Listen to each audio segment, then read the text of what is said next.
Muito bem, estamos de volta. Este é o bloco derradeiro da nossa aula de suspensão do crédito tributário. Para você que está assistindo a todo o meu curso, né? As aulas posteriores vão continuar. Aí vem extinção do crédito tributário, depois vem o que? Exclusão do crédito tributário. Vamos seguindo a linha do tempo até fechar, né, todo o conteúdo de direito tributário para vocês, né? Eu tenho feito a gravação, minhas aulas elas vão explorar todo o conteúdo de direito tributário e vocês poderão ter acesso a todas essas aulas. São mais de 65 horas de aula para vocês enfrentarem qualquer concurso no Brasil, quer seja ele da área fiscal, quer seja ele da área jurídica, quer seja ele para tribunais, todos aqui dominando o tributário para as provas, tá? E eu sempre digo, as provas, elas têm surpreendido hoje, porque os concursos são muito disputados, então não fiquem pensando que existem hierarquias. Você pega uma prova para técnico, quem presta muito tribunal sabe, você pega uma prova para técnico, a matéria de direito tributário, que seria em tese noções, eles vêm para arrebentar, com questões de nível de magistratura, se é para comparar uma com a outra. Então eu acho assim, temos que estudar sempre para acertar as questões mais difíceis, e aí as fáceis ficarão no papo. Não temos que, vou estudar menos, porque lá a matéria vai cair com menor grau. Hoje eles não têm feito isso, eles colocam noções e vêm para arrebentar na tua prova. E aí, você vai chorar para quem? Não, isso aqui é noção, a banca vai falar. É noção, você vai, não, isso não é noção. Não existe esse tipo de recurso. Então a gente tem que estudar para valer, tá? E conseguir aí acertar questões fáceis, médias e difíceis. Voltando, o que nós temos? Depósito do montante integral, é o D do Moder é Copa. O depósito deve ser integral e em dinheiro. Súmula 112 do STJ. Não se confundindo com as modalidades de garantia no âmbito de uma execução fiscal, artigos 9º e 16 da LEF, você pode passar os olhos lá. Porque às vezes eu estou nesse ponto da matéria, em aulas presenciais, né? Aí o aluno me interrompe e diz, professor Sabag, mas assim, depósito em dinheiro, eu não posso aqui apresentar um bem, uma garantia, né? Entregar um apartamento, um carro. Eu falo, não, você está confundindo tudo, vamos salvá-lo. Né? Você precisa ser salvo, que baita confusão. Você está falando de execução fiscal, você se lembra da linha do tempo? A execução fiscal é lá no fim, por isso que a linha do tempo salva vidas. Lá no fim, eu estou no meio da linha do tempo. Lá em execução fiscal você pode falar em apartamento, em bens, que a gente vai garantir para eu poder embargar uma execução. Veja que interessante, esse aluno ele teria se esquecido da linha do tempo. Está me falando de garantia em execução, trouxe a matéria para cá, nota 0. Aqui é depósito em dinheiro, montante integral, súmula 112 na veia. Captaram? Não confundam alhos com bugalhos. E eu tenho duas súmulas vinculantes, as provas têm pedido a cópia de ambas, vamos guardar, nós temos poucas súmulas vinculantes em tributário, e você tem que estar muito atento a essas poucas, né? Veja lá, ó, súmula vinculante 21. É inconstitucional a exigência de depósito ou arrolamento prévios de dinheiro ou bens para a admissibilidade de recurso administrativo. É inconstitucional. Os concursos têm trocado ali a palavra por inconstitucional por constitucional, né? Ou começam a brincar com língua portuguesa. Não é constitucional. Aí você tem que saber, né, trabalhar com português para entender. Entendendo comigo a primeira súmula, olhando para mim, é inconstitucional, ou seja, não é constitucional. Show? Isso é básico. Beleza. O que não é constitucional? O que é inconstitucional? Você exigir um depósito para a segunda instância administrativa. Você se lembra quando nós perdemos na defesa, na impugnação, lá na Receita Federal, na Cefaz, e a gente recorreu administrativamente, ou para o CARF, ou para o TIT? Você se lembra desse momento da aula? Então, a gente foi lá e protocolizou o recurso, a gente interpôs o recurso. Não tinha que depositar para eu poder me valer desse grau de jurisdição administrativa. Não é? Professor, mas se tem súmula aqui, é porque um dia foi exigido? Perfeito. Um dia nós tivemos que lidar com essa excrescência, e não tem o nome melhor. Excrescência. Os advogados foram e acabaram com a festa. Falaram, o que é isso? Cadê o direito de petição? Cadê a Constituição que está sendo aqui? Botaram fogo na Constituição? Tem que perguntar assim para o juiz. Botaram fogo? Não é? Em Poder Executivo, que foi ideia da Receita Federal. Não, na hora que eles vierem com recurso voluntário, a gente exige o depósito recursal, 30% do valor atualizado da dívida. O advogado falou, o que é isso? Estão loucos? Fomos para o judiciário, mostramos para o juiz o quê? Só para brincar aqui, né? De Constituição. Direito de petição, ampla defesa, duplo grau de jurisdição e vários outros postulados constitucionais. E ganhamos em todas as instâncias. E o STF falou, o que é isso, Receita Federal? Vocês estão malucos? Malucos? Súmula vinculante 21. Então você tem que ficar esperto, porque eles podem pedir a cópia, mas eles podem pedir a história. A história é o que eu acabei de contar. Eles contando lá uma situação assim. Você perdeu na primeira instância administrativa, tentou interpor um recurso na instância administrativa para suspender o crédito. O fisco exigiu um depósito recursal. Pode? Não pode. Por quê? Porque é inconstitucional. Súmula vinculante 21. Aliás, se hoje algum fisco ousadamente assim agir, porque eles não vão ser loucos, né? Nós temos a reclamação ao STF, você conhece muito bem essa possibilidade constitucionalmente prevista. Reclamação porque tem súmula vinculante. Estamos bem? Legal. O que mais? E a 28? É inconstitucional a exigência de depósito como requisito de admissibilidade de ação judicial, aqui é papo de judicial, na qual se pretenda discutir a exigibilidade de crédito. Professor, o senhor pode explicar? Claro, é inconstitucional depósito quando eu vou entrar com uma ação. Olhando para mim, você se lembra? Você se lembra do COR? Concessão de liminar, concessão de tutela? Onde que eu estava ali? Brigando judicialmente. Eu impetrei um MS ou ajuizei uma ação declaratória, uma ação anulatória. Bem, o que eu fiz? Eu pedi para o juiz uma liminar ou eu pedi uma tutela. Por acaso pode o juiz, aqui quem ficou doido, né, ou doida, foram os juízes. Tá? Por acaso pode o juiz falar, não, seguinte, que história é essa de pedir liminar e pedir tutela? O que é isso aqui? Cadê o depósito? Senão eu não vou conhecer dessa ação. Ai. Como assim, excelência? Vossa Excelência é obrigada a me dar o provimento ou a negar o provimento. Vossa Excelência é obrigada a receber a ação, se não houver um vício que o impeça de fazê-lo. E aqui não há. Que história é essa de ter depósito obrigatório? Vamos para o STF e ganhamos. O que é isso? Né? Não é condição de ação depositar. Mas para ter súmula vinculante, é para vocês entenderem que as coisas chegaram a esse nível, tá? Impedindo aí o contraditório, a ampla defesa, o direito de petição, né, do contribuinte. E isso não pode, tá bem? Vamos adiante? Olha lá, o que nós temos? Uma vez conhecidas as particularidades do depósito, restam apenas duas situações para o encerramento do estudo das causas de suspensão da exigibilidade. O parcelamento e a moratória, né? O PA lá no final do Moderecopa e o MO no começo do Moderecopa. Finalizando o tópico com o inciso 6º do artigo 151.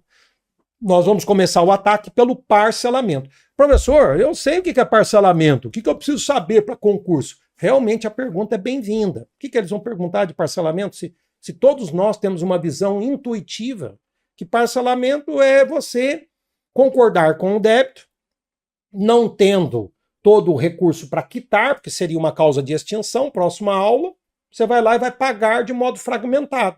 Enquanto você mantiver as parcelas em dia, crédito tributário suspenso, duas vantagens, você domina. Então, o que será que o professor Sabag vai explicar para nós de parcelamento? Tem algumas coisinhas para concurso, tá? Então, vamos lá. Ó. O parcelamento é uma sistemática de pagamento fragmentado e, por isso mesmo, não pode ser causa extintiva. Claro, né? Imagine a loucura, ó. Com efeito, se o fosse, seria convidativo ao contribuinte mal intencionado pagar a primeira parcela e deixar de pagar o restante, não é? Se isso aqui fosse causa de extinção. Por isso que é causa de suspensão, temporária e tal. Ademais, enquanto a legislação admitir, quer na órbita administrativa, quer na órbita judicial, será facultado ao contribuinte parcelar a dívida. Claro, parcelamento a qualquer momento.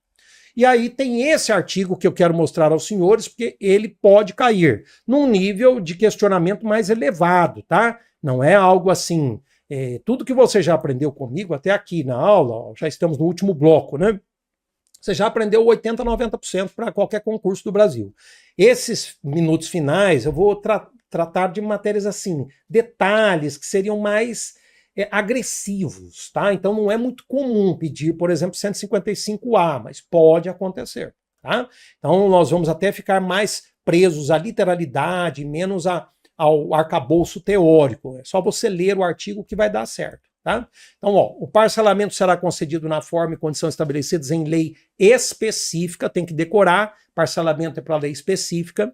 Parágrafo 1º, salvo disposição de lei em contrário, o parcelamento do crédito não exclui a incidência de juros e multas, olha a língua portuguesa, não exclui, significa o quê? Inclui, óbvio, quando eu parcelo, eu vou levar juros na cabeça e vou levar multa. É assim que funciona, não exclui, tá? É isso aí. Parágrafo 2º, aplicam-se subsidiariamente ao parcelamento as disposições relativas à moratória. Vocês vão ver daqui a pouquinho que há uma semelhança muito grande entre os dois institutos. Então, basicamente, essa cara aqui que vai cair na sua prova, pedindo a cópia. O que eu fiz? Eu detalhei, óbvio, não vou deixá-los órfãos, né? Então vamos lá, ó. Olha o caput. O parcelamento será concedido na forma e condição estabelecidas em lei específica. Com relação ao caput, exige-se a lei específica para o parcelamento. Esse tipo de norma tem tratamento constitucional, né? A lei específica, quem ensina pra gente é o 150, parágrafo 6º da Constituição. Acreditem se quiser. No qual se atrela aquela lei a certos benefícios fiscais, subsídios, isenção, redução de base de cálculo, a anistia também, tá ali, ó, concessão de crédito presumido, etc. Professor, deixa-me ver se eu entendi. Para veicular o parcelamento tem que ser lei específica? Lei específica. Ah, mas eu não sei o que é lei específica. Leia a Constituição que você vai saber. Mas eu posso te ajudar. Sabe o que é lei específica? Ou é aquela lei que trata do tributo, ou é aquela lei que trata do benefício. Ou seja, é como se fosse um critério restritivo para evitar aí abusos, excessos. Então, se quer que para o parcelamento, para uma isenção, para uma anistia, para uma remissão, esses benefícios aqui, o Constituinte quer, Constituinte, famoso 150, parágrafo 6º da Constituição, se quer que haja uma lei mais criteriosa, é a lei específica para parcelamento, justamente para evitar abusos, excessos, né? O que mais? Vamos lá, agora detalhando o parágrafo 2º. Eu começo pelo parágrafo 2º, depois eu volto para o parágrafo 1º. Fica melhor para vocês entenderem. Aplicam-se subsidiariamente ao parcelamento as disposições relativas à moratória. Por que será? Com relação ao parágrafo 2º, preconiza-se que as normas gerais aplicáveis à moratória, estudaremos nos próximos minutos, né, serão postas ao parcelamento, em razão da perfeita simetria de ambos os institutos. Pode-se afirmar que a aplicação é antes integral que subsidiária. Sim, toda a vida, parcelamento e moratória, muita intimidade, quase um umbilical, né? Quase um intrauterina, podemos dizer, a semelhança. Então, isso daqui é muito mais óbvio do que você imagina, né? A semelhança entre o parcelamento e a moratória, tá? Legal, estudando moratória vai ficar melhor para você perceber. Agora, o parágrafo 1º tem uma maldade aqui, tá? Se a banca quiser os melhores do Brasil, pode vir para cá, ó. Salvo disposição de lei em contrário, o parcelamento do crédito tributário não exclui a incidência de juros e multas. Olhando para mim, aparentemente algo óbvio, né? Você vai, em vez de pagar à vista, você vai parcelar. Poxa vida, você tem que se submeter a juros e até às multas. É assim que funciona, né? Aparentemente é algo óbvio e desnecessário, mas tem toda uma maldade aqui de bastidores que você vai conhecer agora, e nós vamos trazer para discussão a denúncia espontânea, que é uma matéria que também vai estar no seu concurso, e surpreendentemente são dois assuntos que se unem, né, numa intenção velada, né, do legislador, velada. Venha entender o que o legislador fez. Olha lá. Quanto ao parágrafo 1º, urge advertir que o dispositivo encerra um sentido oculto, que só pode ser desvendado pelo conhecimento histórico e interdisciplinar dos institutos do direito tributário. Sua compreensão depende da análise de outro comando, o famoso 138 do CTN, que trata de denúncia espontânea. Vamos para lá. que é a denúncia espontânea? É a confissão espontânea, meus queridos. Ó, a responsabilidade é excluída pela denúncia espontânea da infração, acompanhada, se for o caso, do pagamento do tributo devido e dos juros de mora, ou do depósito da importância arbitrada pela autoridade administrativa, quanto ao montante do tributo dependa de apuração. Só olhando para mim, você já ouviu falar em denúncia espontânea? É a confissão espontânea. Eu devo um tributo. Aí o fisco não veio até mim. O que eu falo? Vou procurar o fisco, vou acertar a minha vida. Qual é o nome disso? Denúncia espontânea. É a confissão espontânea. Ah, professor, mas e daí? Você vai ter benefício? Claro. Se eu estou procurando o fisco antes de o fisco vir a mim, qual que é o benefício? Eu não vou ter multa na cabeça. Essa é a ideia da denúncia espontânea. Você vai pagar tributo, vai pagar juros, óbvio, mas você não pode ter multa na cabeça. Se eu procurei o fisco. Agora, quando eu fico quietinho, sonegando, o fisco vem a mim, aí é pau, tributo, multa, juros. Entenderam o clima? Entenderam o clima? Tá, professor, mas o que tem a ver com denúncia espontânea? Venha perceber a maldade. Olha lá.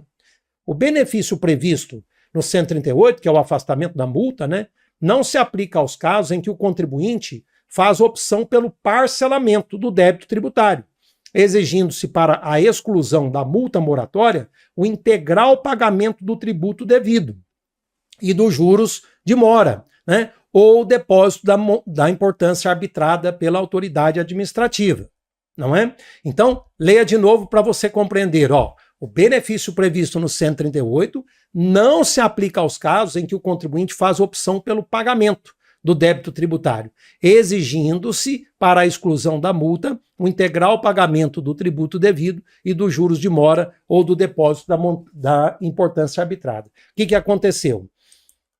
O contribuinte procurava o fisco, né, a título de denúncia espontânea, falava, olha, eu vim aqui, vocês ainda não vieram a mim, eu devo, tá? E eu vim pagar, vim acertar minha vida com vocês, Receita Federal. Aí o funcionário da Receita, muito bem, seja bem-vindo, tal. Vou calcular quanto que você deve aqui de tributo, né? Quanto que você deve de tributo. Isso, só apareceu aqui uma telinha. Pronto. Vou calcular aqui quanto você deve de tributo e tal. E aí o funcionário da Receita falava, olha, você vai pagar o tributo, vai pagar os juros, né? Como é denúncia espontânea, então você não vai submeter a multa. Aí o contribuinte falava, isso, agora eu vou te falar o que eu quero. Eu quero esse valor aí, direitinho, e eu vou parcelar. Aí o funcionário, o quê? Não. Que parcelar? Isso aqui é para você pagar à vista. Releia o artigo comigo em azul. Olha lá o artigo. Ó, terceira linha lá em cima, ó. A responsabilidade é excluída pela denúncia espontânea da infração, acompanhada, se for o caso, do pagamento do tributo. Muito bem. Aí o funcionário da Receita falava assim, aqui está escrito pagamento, você tem que pagar. Aí o advogado falava, está escrito pagamento à vista? Olha que interessante que é o direito. Aí o funcionário, não sei, tem que ver, judiciário e tal. E aí nós fomos para o judiciário. Tudo bem? Fomos para o judiciário e começamos a ganhar. Ganhar o quê? Que eu poderia parcelar e me beneficiar da denúncia espontânea. Aí vocês sabem muito bem a simbiose de poder executivo com poder legislativo. Embora você tenha aprendido a tripartição de poderes, né? Funções precípuas, atípicas, típicas, vocês sabem que há um diálogo. E qual o diálogo? Né? O executivo mandou o recado para o legislativo, falou, nós estamos perdendo lá, entendeu? Eles estão vindo fazer denúncia espontânea, estão pretendendo parcelar e afastar a multa. Tem que resolver isso aí. Eu faço aqui um teatro, mas é mais ou menos assim. E aí o que aconteceu? Lei Complementar 104 de 2001 editou nada mais, nada menos que isso daqui que você está vendo agora.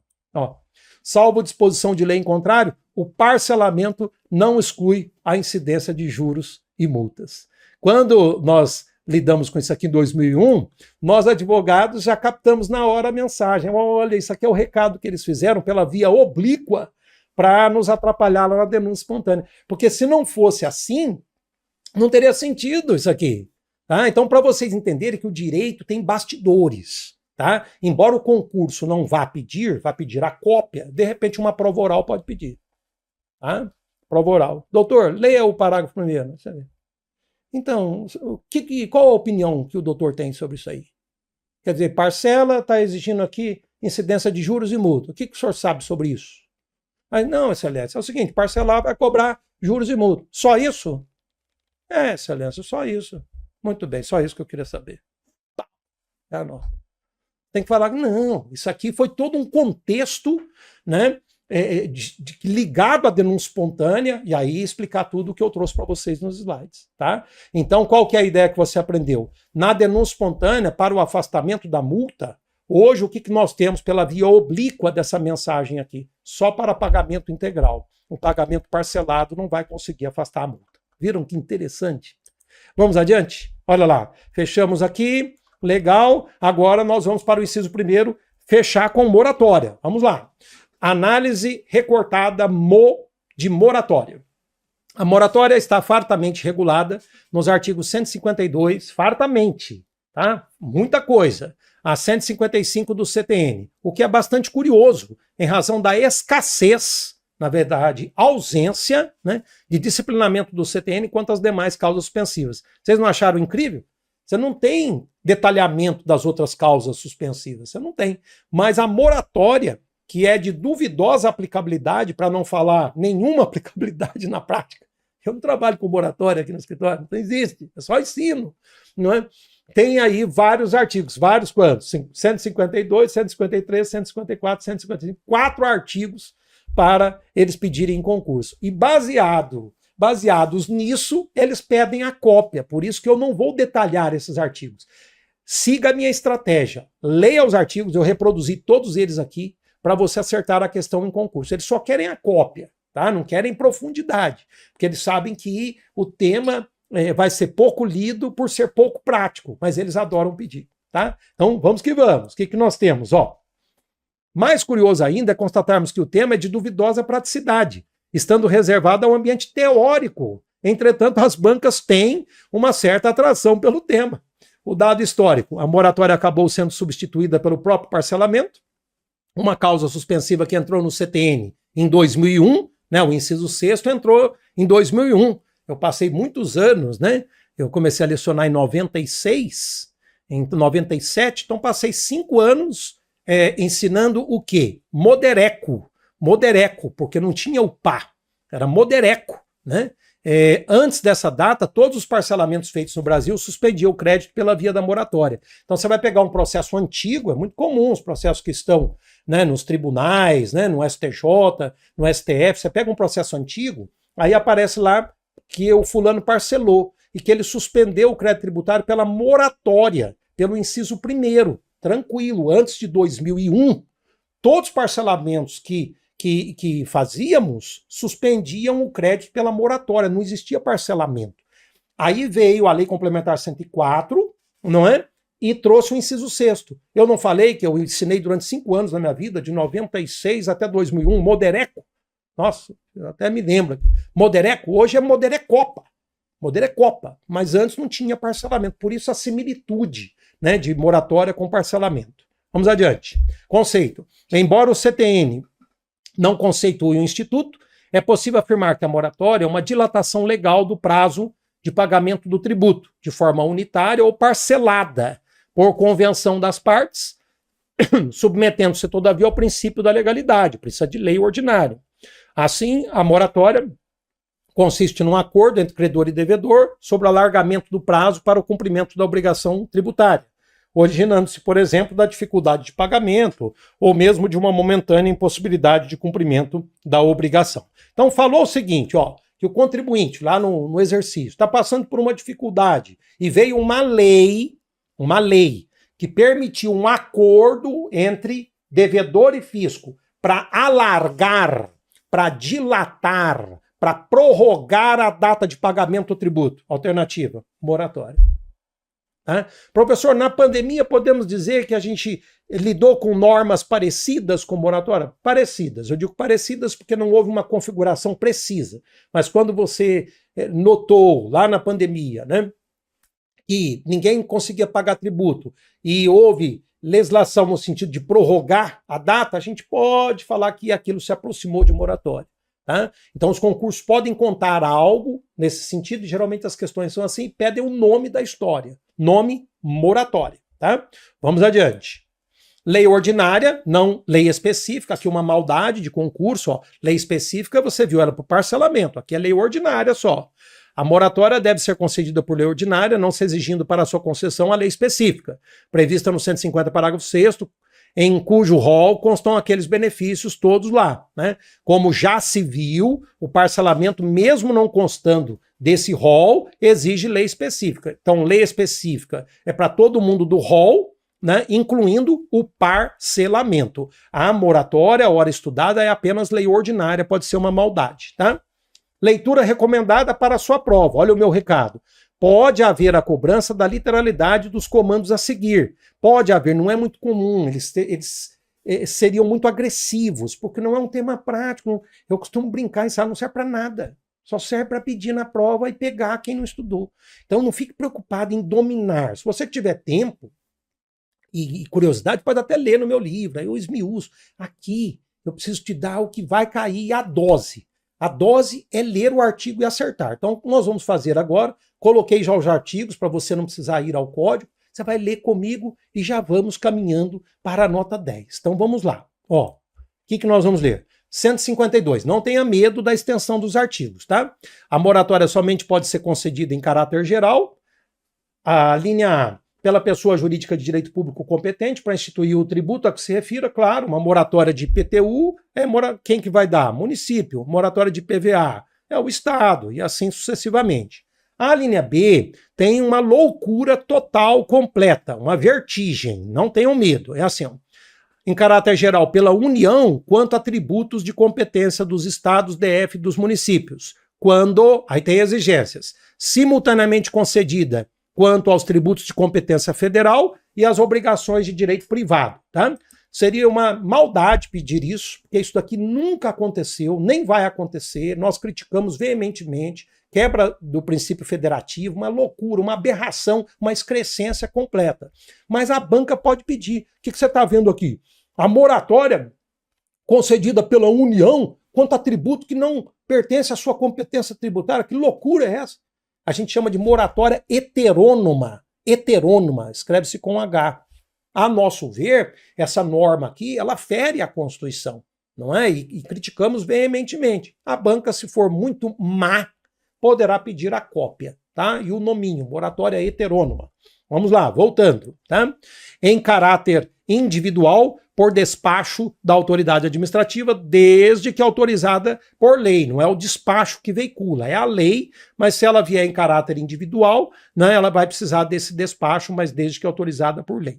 Pronto. 152, parágrafo único. A lei concessiva da moratória pode circunscrever expressamente a sua aplicabilidade a determinada região do território da pessoa jurídica de direito público que a expedir, ou a determinada classe ou categoria dos sujeitos passivos. Perfeito. Veja aí o teste que eu trouxe, teste correto, Sesgran Rio, a banca. Ó. Vamos ler? E está tudo correto. Ó. Em 2014, o rompimento de uma barragem de rejeitos decorrentes de atividade de mineração desenvolvida no município Z causou severos danos à infraestrutura da cidade. Em razão do incidente, foi aprovada a lei que estendeu o prazo para pagamento. Estendeu o prazo, ó, já estamos em casa. Do pagamento do IPTU pelo período de um exercício financeiro para beneficiar proprietários de imóveis afetados pelo infortúnio que se encontravam em mora em relação ao imposto citado. O instituto tributário utilizado pelo município é a moratória. Viram que legal? Perfeito, tá? Chamamos de moratória circunscrita. Né? 153. A lei que conceda moratória em caráter geral ou autoriza sua concessão em caráter individual especificará, sem prejuízo de outros requisitos, o prazo, é tudo coisa óbvia, ó. Prazo de duração e condições da concessão do favor, quer dizer, prazo e condições, requisitos obrigatórios, né? Porque no inciso 3º, quando ele fala sendo caso, ele está dando uma ideia de facultatividade. Então, requisitos obrigatórios, incisos 1º e 2º, e requisitos facultativos, eu diria, as alíneas A, B e C, né? Tributos, números de prestações, garantias, tá bem? Estou correndo um pouquinho, mas só para vocês curtirem. 154. Salvo disposição de lei em contrário, a moratória somente abrange os créditos definitivamente constituídos à data da lei ou do despacho que a conceder, ou cujo lançamento já tenha sido iniciado aquela data por ato regularmente notificado, né? Então é para lançamento já finalizado ou lançamento em curso, né? Como ocorre com os lançamentos por homologação. Então esse caput aqui mostra que a moratória pode pegar todo tipo de tributo, lançamento direto, lançamento misto e até lançamento por homologação, porque o fisco tem 5 anos para homologar, não é? Então ele fala aqui, ó, ou lançamento que já tenha sido iniciado aquela data por ato regularmente notificado. Então, para todo tipo de lançamento. A moratória não aproveita os casos de dolo, fraude ou simulação, claro, não tem sentido, né? A pessoa agir dolosamente, ser beneficiada. E aí vamos para o último, ó. A concessão da moratória em caráter individual não gera direito adquirido. Esse comecinho aí eu já vi várias vezes em concurso, ó. A concessão da moratória em caráter individual não gera direito adquirido. Perfeito. E será revogado de ofício, tem um errinho de concordância do próprio legislador, não é meu não, tá? E será revogada de ofício sempre que se apure que o beneficiado não satisfazia, ou deixou de satisfazer as condições, ou não cumprira, ou deixou de cumprir os requisitos para a concessão do favor, cobrando-se o crédito acrescido de juros de mora, com a multa nos casos de dolo, inciso 1º, inciso 2º, sem a multa nos demais casos. Parágrafo único. No caso do inciso 1º, que é com a multa, né, quando houver dolo, o tempo decorrido entre a concessão da moratória e sua revogação não se computa para efeito de prescrição. Nós vamos ter a aula de prescrição, eu vou retomar esse comando, não se preocupe. E no caso do inciso 2º, quando não há dolo, a revogação só pode ocorrer antes de prescrito o referido direito. Trouxe um teste aqui da Fundação Fundep, Gestão de Concurso, lá para promotor de justiça de Minas Gerais. Que legal! Vamos ver o item errado. A moratória como causa de suspensão da exigibilidade do crédito, quando concedida em caráter individual, olha lá, ó, gera direito adquirido. Tá errado. Não gera direito adquirido. Tá bem? 2 dicas finais sobre moratória para nossa nota 10. As disposições do artigo 155 aplicam-se igualmente à isenção, à anistia e à remissão. Como nós vamos estudar esses 3 institutos, esse tema eu vou trazer nas aulas respectivas. Essa é a primeira dica final. E tem até um teste, olha lá. Note o item considerado incorreto, em prova realizada, também pela Fundep, lá para a prova do MP de Minas Gerais. A moratória, esse eu acho que repetiu, desculpe, vou tirar, está em excesso aqui, tá? Vou corrigir. Então, na verdade, ó, essa é a primeira dica, eu que voltei, na verdade está correto, viu? Está correto o slide, eu que voltei. Agora é a segunda dica final, ó. A Lei Complementar 104 alterou o texto do artigo 198, afeta a moratória e o parcelamento, segundo o qual não será vedada, quer dizer, será permitida. Olha o português, não será vedada, quer dizer, será permitida a divulgação de informações relativas a esses institutos jurídicos. Olhando para mim, o que está escrito aqui? É algo que nós, advogados, também não concordamos.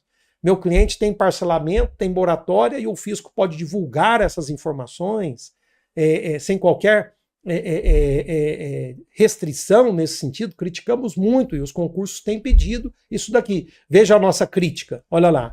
De fato, trata-se de liberalidade conferida à Fazenda pelo legislador, traduzindo-se, a nosso ver, em prática vexatória e irrazoável do fisco, ou até mesmo em modalidade de sanção política ou cobrança indireta de tributo, né? Você divulgar as informações de parcelamento das pessoas, né? Mas o legislador quis assim, é o que pode cair. Meus amigos, vencemos aí essa tonelada de informações de hoje com o nosso muito obrigado, o nosso lema estude mais, estude sempre. Temos aqui quem quiser materiais sobre a nossa aula, mande o seu e-mail, diga se você gostou da aula, se está curtindo o tributário, e eu respondo a vários e-mails todos os dias. Se de repente você mandou o seu e-mail e não recebeu a minha resposta, confira, está lá na sua caixa do spam, porque eu não deixo passar um dia. Eu respondo, contato comigo, pedir o material, estou totalmente à disposição de vocês, tá? Que mais? Vamos fechar, tem aí o nosso manual de tributário e com isso fechamos a nossa aula de suspensão da exigibilidade do crédito tributário. Eu sou o professor Eduardo Sabag, sempre às suas ordens, tá bem? Um grande abraço, muito obrigado, até a próxima, tchau, tchau.